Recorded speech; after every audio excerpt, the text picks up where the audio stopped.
Hi, magandang araw po sa inyong lahat. At ngayon po for our first reading of the day, Tuesday, tingnan naman po natin kung ano po ang makikita natin sa araw na ito ng Martes. No?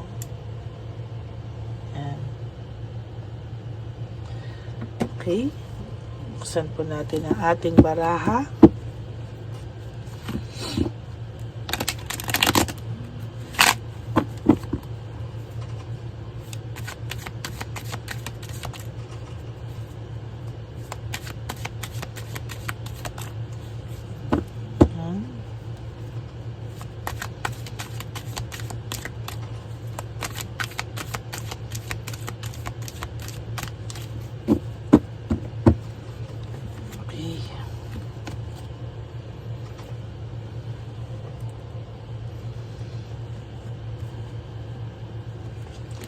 Di po tayo ng 10. 1, 2, 3, 4, 5, 6, 7, 8, 9, and 10.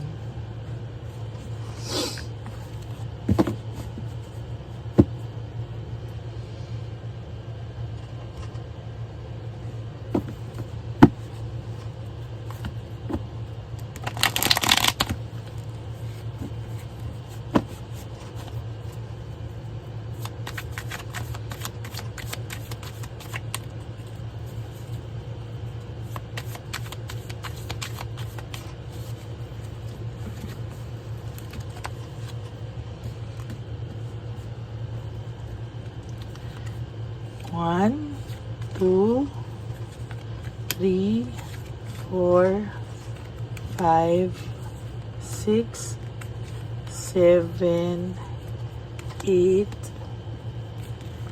9, and 10.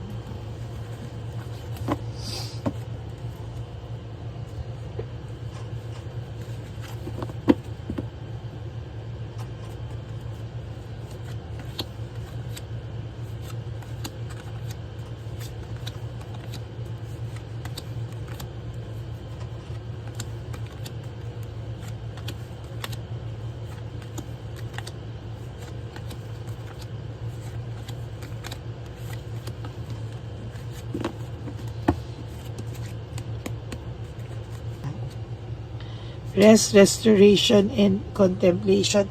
Sa totoo lang po, nakakakita po ako dito ng gusto din po niyang mapahinga yung kanyang kaisipan. Gusto din po niya na kahit papano ay mapanatag din siya, magkaroon ng peace of mind sa ngayon. Pero yan po ang ipinagdadamot sa kanya ng tadhana. Hindi po siya, wala po siyang peace of mind. Lagi pong dumaragumbong yung kanyang isipan, yung kanyang puso. Kasi po, sa totoo lang po, ayan o, naiisip niya po talaga na naiisip niya po talaga na yan o, na kailangan po niyang bumawi or kailangan niyang pagbayaran yung pag ginawa niyang pagmamanipulate sa iyo or pag-take advantage sa feelings mo dahil po sa sobrang mabait ka, parang nakuha niyang mag-explore ng ibang bagay, ibang tao na without knowing na sobra ka na po niyang nasasaktan. Ngayon naman po nakakaramdam siya ng deep sadness, depression, and negativity. Parang sinasabi ko nga po sa inyo na araw-araw niya pong daladala ito pong kanyang nagawa sa iyo, no? Hindi man po niya napapakita sa iyo, pero sa totoo lang po ay talagang daladala niya po yan. Kahit po ayaw niya, ay talagang hindi po siya tinatantanan ng konsensya niya na rin naman po, no? Nakakaramdam po siya ng sadness, depression, and negativity. Kahit po akala mo itong taong to ay okay, magaling lang po siyang magdala, no? Hindi po totoo na wala siyang pakiramdam. As a matter of fact, meron po siyang pakiramdam. Talaga lang pong naging greedy, no? naging greedy lang po talaga siya, and somehow sa nakikita ko po dito, naging greedy lang po ito, pero sa nakikita ko po, nasaktan din naman po ito at nasasaktan din naman po siya talaga. There's jealousy, self-centeredness, no? Kaya po yung third party, no, whether kilala ka man or hindi, ay nararamdaman niya po, no, na for some of you ay naghiwalay na sila, nasa may nakikita ko dito may naghiwalay, but for some of you ay hindi pa, no, at talagang selos na selos sa'yo yung third party, no. Kung titingnan mo po talaga ay sa nakikita ko ay talagang matindi po ang pagseselos nitong taong to sa'yo, yung third party. Alam niya po na hindi pa po nakaka-move on yung person mo, nakakakita po ako ng frustration, no? May frustrated na tao dito, no? Na talagang dala-dala niya po, no? Hindi po siya mapakali, talagang dala-dala niya po yung emotions talaga, no?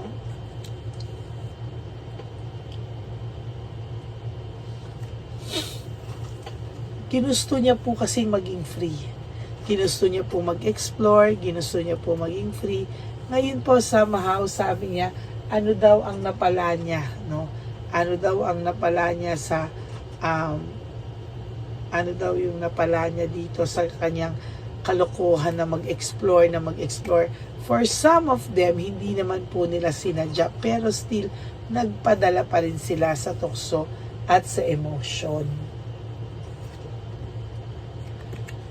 Ngayon po sila ay nag-iisip, magulo po ang isip nila, no? Pinipilit din po nung iba po na naghiwalay, pinipilit po nila talagang focus na wag nang bumalik, pero minsan may urge po sa kanila na parang gusto pa rin nilang mag-explore, no? Lumabas na bunot ko po ang The Tower. Ang The Tower po ay disaster, broken pride, shattered dreams, destruction, etc. Lahat po ng masamang karma o lahat ng karma. This is about karma, pagbagsak ng buhay, pagbagsak ng mundo, no? Yan lang po yung hirap minsan, no? Na sa paggawa niya ng bagay, hindi niya po alam na pwedeng sa kanya din po bumalik ang mga bagay na ito. There is this deception and manipulation, no? Nakukuha niya pong i-manipulate yung sarili niya pong pakiramdam, no? Nakukuha niya pong lokohin, paikutin yung mismong sarili niya pong pakiramdam na hindi ako nasasaktan, okay lang ako, hindi ako nanghihinayang. But the truth is, nanghihinayang po talaga ito ng bongga, no? There's loss, grief, no?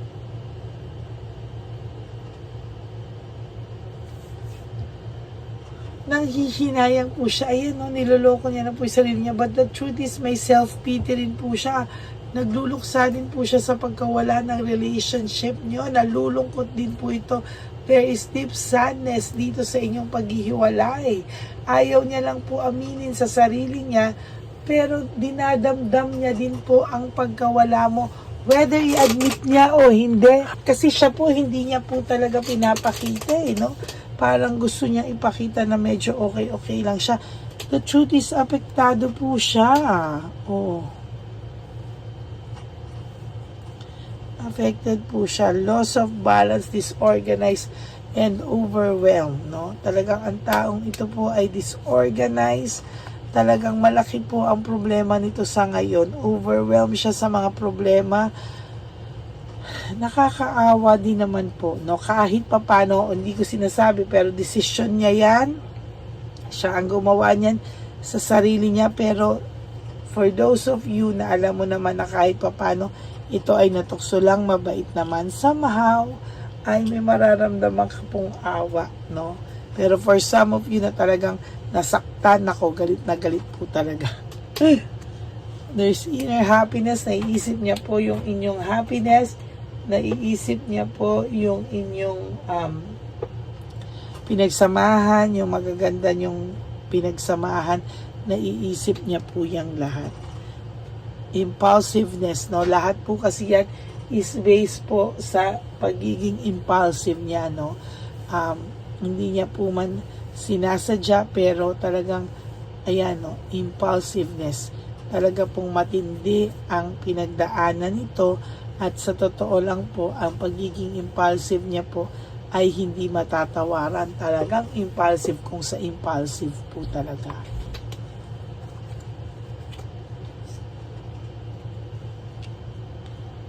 Ayan. So, alam niya po na may maayaw niya po. Takot po ito sa intriga. Takot po ito sa mapag-usapan siya.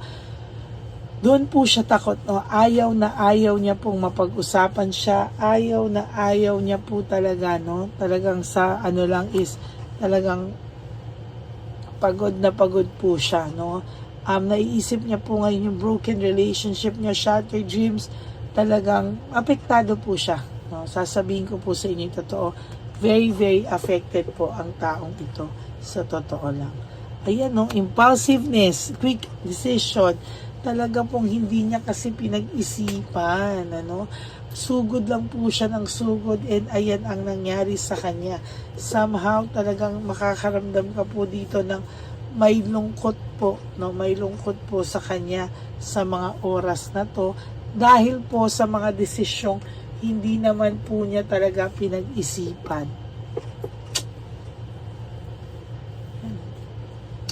Naging makasarili po siya, naging makasarili siya, at alam niya po, no, may resentment po siya, pero takot na takot po siya sa rejection.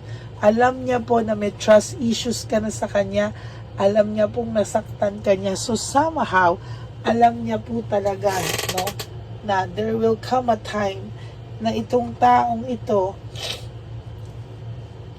ay lalapit sa iyo. Ngunit, no, nagdadalawang isip po siya dahil takot po siya sa rejection. No?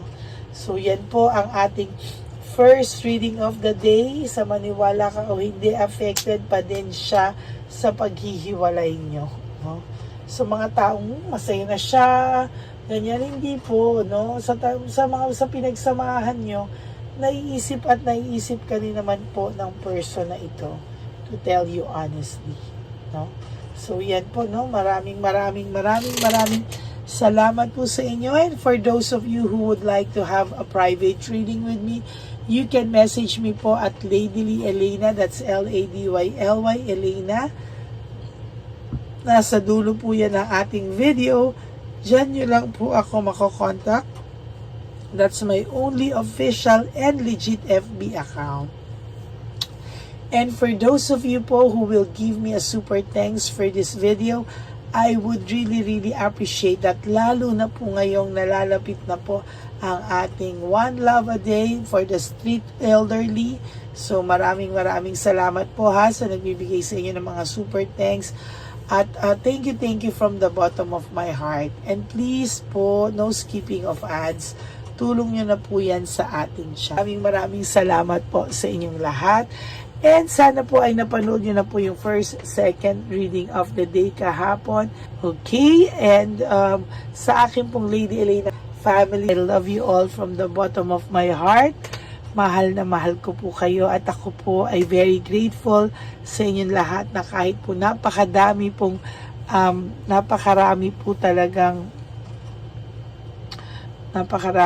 gustong